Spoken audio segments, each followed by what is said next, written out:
ભારતીય જનતા પાર્ટીના સ્થાપના દિન નિમિત્તે યોજાયેલ કાર્યક્રમમાં આપણી સૌની સાથે મંચ ઉપર ઉપસ્થિત ભારતીય જનતા પાર્ટીના યશસ્વી અધ્યક્ષ શ્રી જગદીશભાઈ વિશ્વકર્મા, પ્રદેશ સંગઠન મહામંત્રી શ્રી રત્નાકરજી, પ્રદેશ મહામંત્રી પ્રશાંતભાઈ કોરાટ, પ્રદેશ ચૂંટણી સંચાલન સમિતિના સંયોજક શ્રી ગોરધનભાઈ ઝડપિયા, ગાંધીનગર શહેર પ્રમુખ શ્રી આશીષભાઈ દવે અને સર્વે કાર્યકર્તાઓ, સૌને મારા નમસ્કાર।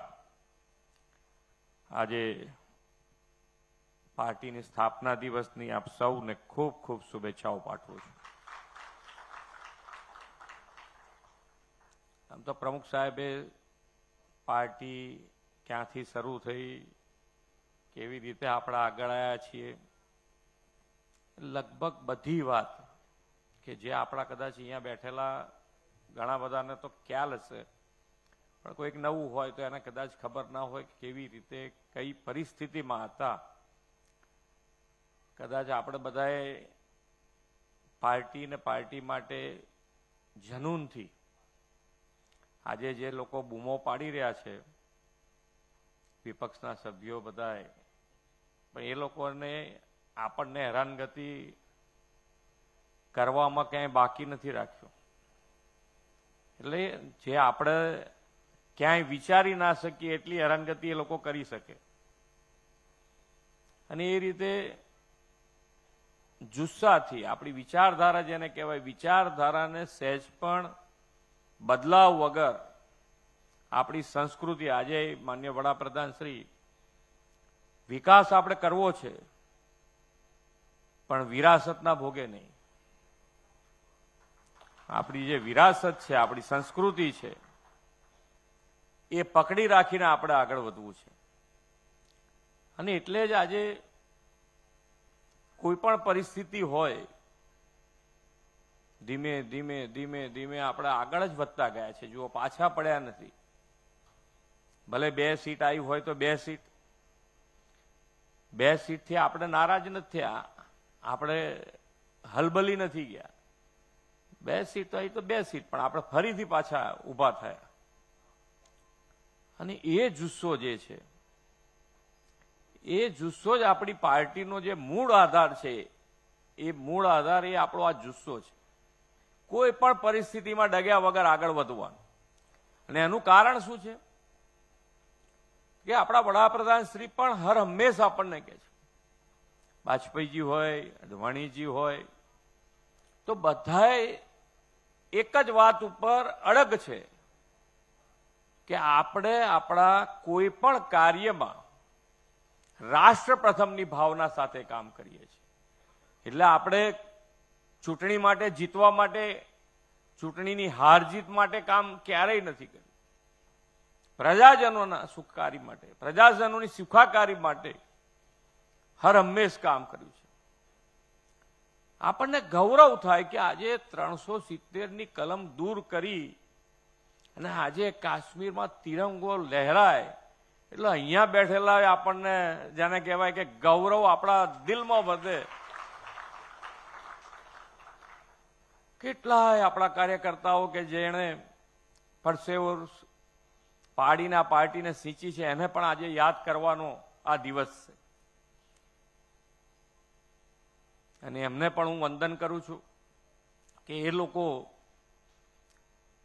કદાચ અહીંયા બેઠેલા બધા મારા સુધી અહીંયા કીધું કે ભાઈ સામે બેઠેલા કાર્યકર્તાઓ દુર્લભ છે એમ નહીં, અમે પણ અહીંયા કાર્યકર્તા જ છીએ ભાઈ।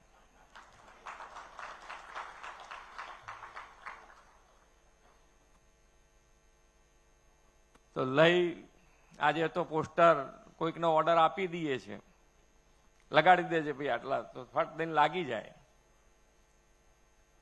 અહીંયા બધા હસે છે કેમ કે લઈનું પેલું તપેલું લઈને જાય અને પછી લગાડતા હતા। એટલે એ આનંદ જુદો હતો। એમ પાછું નાસ્તાના પૈસા ના હોય, એટલે પાછું કોકના ઘેરથી બમરા બમરા વઘારાવડાયા હોય એકાદ જણને ત્યાંથી, હા સિંગ દાળિયા છે,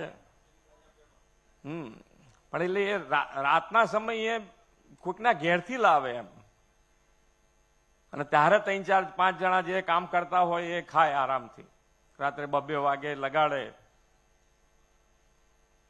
હવે એ પરિસ્થિતિ ને આજની પરિસ્થિતિ આપણે ફેસિલિટી ભોગવીએ, બધી ફેસિલિટી ભોગવવાની ના નથી, આપણી પરિસ્થિતિ જેમ જેમ દિવસ બદલાય ને આપણી પરિસ્થિતિ બદલાય તો આપણે આજે બધું જ ભોગવવાની છૂટ છે. પણ જ્યારે કંઈ વસ્તુ ના મળે ત્યારે જે હોહા કરી મૂકીએ એવું ના થવું જોઈએ. એ આપણી જે મુખાધારા છે. વિકાસની રાજનીતિ માન્ય વડાપ્રધાનશ્રીએ અહીંયા ગુજરાતમાંથી શરૂ કરી, અને વિકાસની રાજનીતિમાં દરેક જણ પરોવાવું જ પડ્યું. જુઓ તમે, એમની આ વિકાસની રાજનીતિમાં દરેકે દરેક રાજ્ય પરોવાવું જ પડ્યું છે. જેમ જેમ એમ બધાને ખબર પડતી જાય છે કે લોકો ખોટા વાયદા કરીને કશું કરતા નથી, માન્ય વડાપ્રધાન શ્રી ઉપર આખા દેશનો ભરોસો કેમ વધ્યો?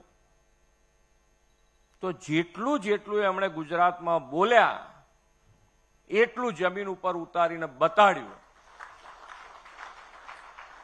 અને એના કારણે આજે વિશ્વાસ વધતો ગયો છે. જેટલું બોલવું એટલું કરવું, અને કરવું એટલું જ બોલવું. નહીતર હવે તો પાછું ઇલેક્ટ્રોનિક્સ નો જમાનો છે, ફરીથી રિપ્લે કરે બેઠા. એટલે ધ્યાન રાખીને બોલવું પડે.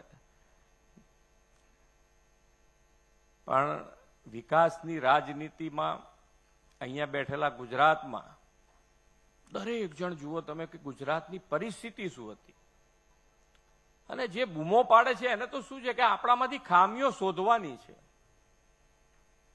ખામીઓ શોધીને એને આગળ કરવાનું છે. અને ખામીઓ કેવી રીતે થાય? કામ કરીએ તો ખામી થવાની છે ને. કામ જ ના કરે શું ખામી થાય? એ લોકોની ખામી ના હોય, કારણ કે એ લોકો કામ જ નથી કરવાનું. તો આપણી કમી લઈને એ લોકો દોડે. પણ જે વિકાસની રાજનીતિ કહીએ તો શું છે? તો કે ભાઈ આપણી પાણીની શું પરિસ્થિતિ હતી, આપણા માટે લાઇટની શું પરિસ્થિતિ હતી, રોડ રસ્તાની શું પરિસ્થિતિ હતી, એ બધી પરિસ્થિતિમાંથી આજે આપણે આખા ગુજરાતનું બજેટ કદાચ શરૂઆત કરી હશે 95માં, ત્યારે તો લગભગ 12-13 હજાર કે 19,000 9,000 કરોડનું બજેટ આખા ગુજરાતનું. ગુજરાતની સાઈઝમાં કોઈ ફેરફાર નથી થયો.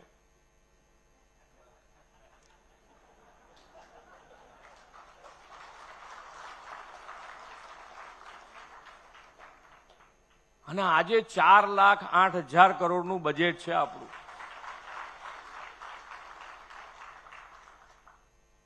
અને માન્ય વડાપ્રધાન શ્રી જે 33% અનામત લાવી છે એનો લાભ હવે બહેનો લેશે એવું દેખાય છે આજે.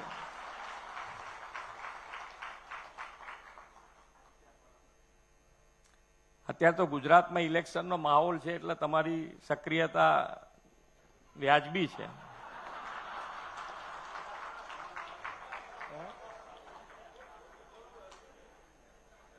ના ના, ચહેરો કોઈક અહીંયાથી દેખાયેલો હોય તો કોઈક દાડો હા પાડવા થાય. ના ના, આવે છે, મેં જોયા છે.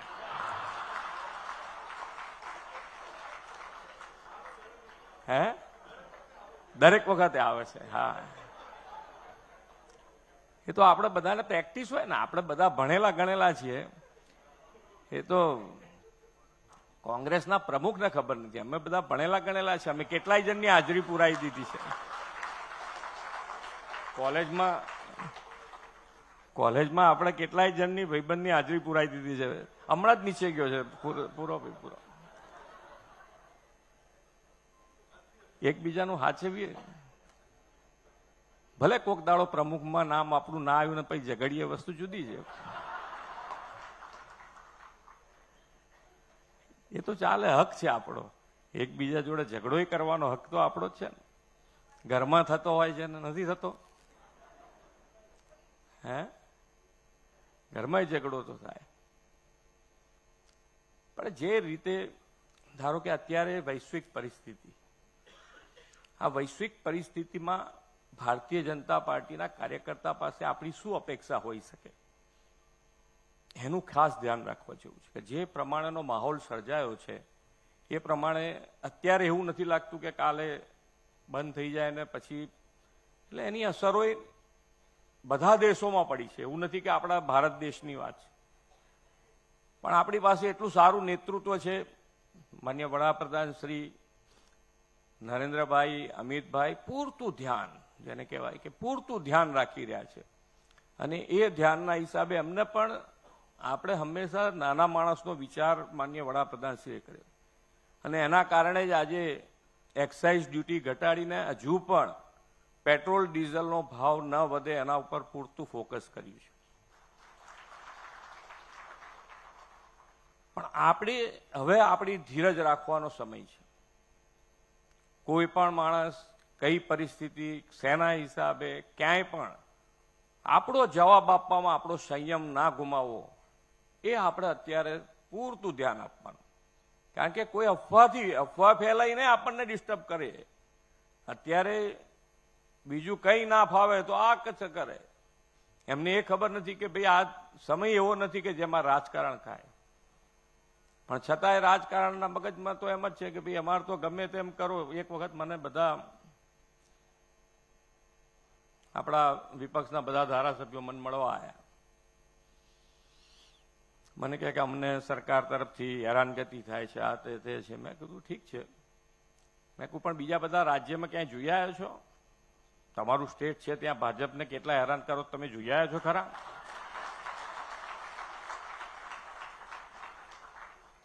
અને મેં કહું આ તમે 15-17 જણા ખાઈ ખબોચીને મંડ્યા છો, એટલે તમને એવું લાગે છે કે અમે 162 એમને બેહી રહીશું?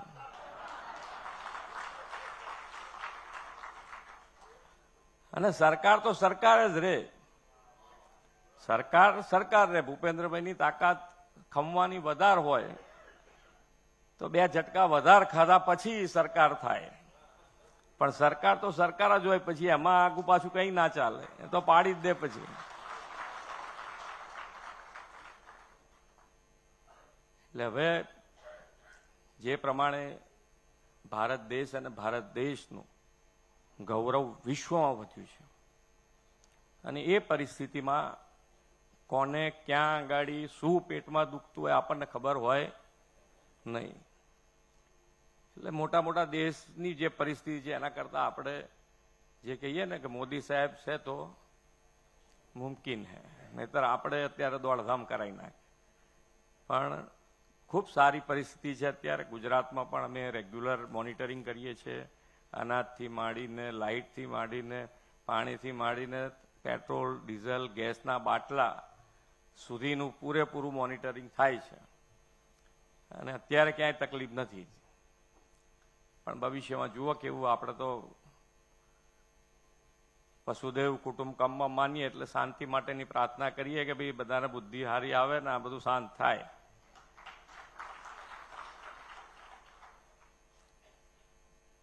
અને ભારતીય જનતા પાર્ટીનું જે વટવૃક્ષ બન્યું છે, અને વટવૃક્ષમાં અહીંયાથી કીધું એમ કે ભાઈ આજે બૂથનો કાર્યકર્તા એ કોઈ પણ હોદ્દાને દાવેદાર છે, અને લોકશાહી પદ્ધતિથી જો કોઈ પાર્ટી ચાલતી હોય તો એ ભારતીય જનતા પાર્ટી ચાલે.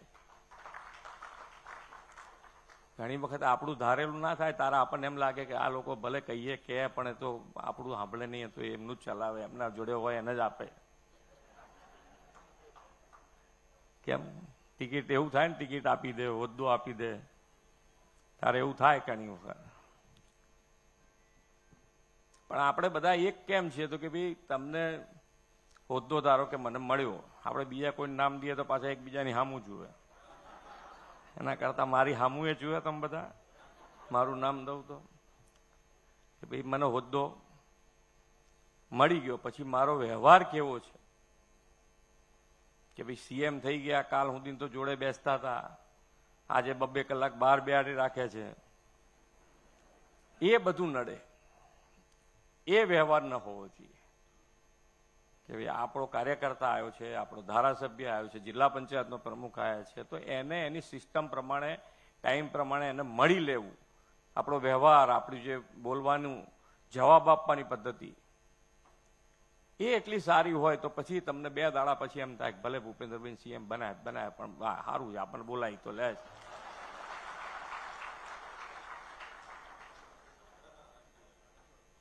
વ્યવહારનો જ ખુરશી મળ્યા પછીનો વ્યવહાર જે છે એ બહુ દુઃખ આપતો હોય ઘણી વખત.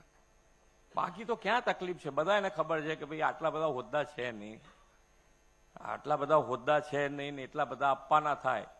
આપણે એક વોર્ડ નથી આચવી શકતા, એક વોર્ડમાંથી સંકલન કરીને 4 જ નામ લાવી શકો છો, નથી લાવી શકતા. તો અહીંયા બેઠેલાના શું પરિસ્થિતિ થાય વિચારો તો ખરા. એ લોકો કેવી રીતે હોદ્દા આપે? એટલે ક્યાંક નાની મોટી ભૂલે થતી હોય એવું લાગે તમને, અમારા ત્યાંથી પૂરેપૂરું ધ્યાન રાખતા હોઈએ, પણ છતાંય ક્યાંક ને ક્યાંક રોજ ભારત માતા કી જય બોલતો હોય તો એની ઈચ્છા થઈ જાય મને કે યાર ના હાલો બહુ મારી જય બોલાઈ જાય. પણ તમને પૂછીએ તારે ખબર પડે કે એ તો હારો તમે આવો તારે જ આવે, પછી કોઈ દાડ દેખાતો જ ને.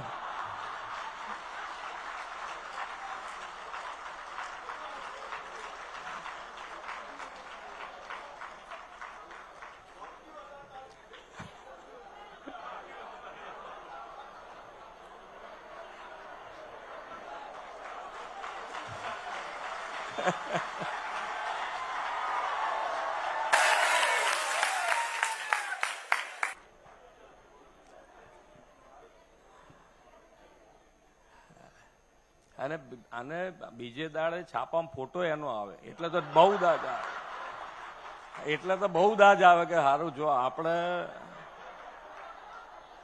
બધું આપણે કર્યું ના, જો છાપામાં હારાનો ફોટો એનો આવ્યો છે કે.